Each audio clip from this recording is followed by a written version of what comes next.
Yemen के हौसी बागी जंगजुओं ने सऊदी अरब की ऑयल कंपनी अरामको पर ड्रोन और मिसाइलों से बड़ा हमला करने का दावा किया है। सऊदी सिविल डिफेंस ने जाज़ान और यनब्बा में शहरियों को महफूज मकामात पर रहने के अहकाम दिए। यमन के हौसियों का अरामको पर बड़ा हमला, ऑयल तंसीबात पर मिसाइल और ड्रोन दागे। सऊदी सिविल डिफेंस की आवाम को महफूज रहने की हिदायत। मशरिक वस्ता में सिक्योरिटी की सूरत हाल इंतहाई तशवीशनाक हो गई।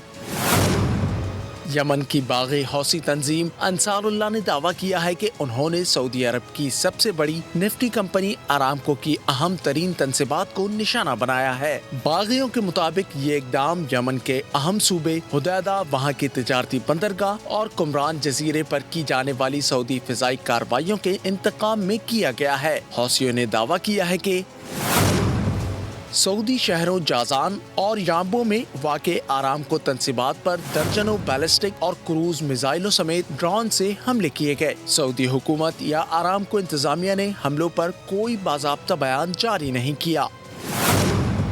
सऊदी सिविल डिफेंस ने जाज़ान और याम्बो के शहरियों के लिए अलर्ट जारी करते हुए इन्हें एहतियात बरतने और महफूज मकामात पर महदूद रहने का हुक्म दिया है।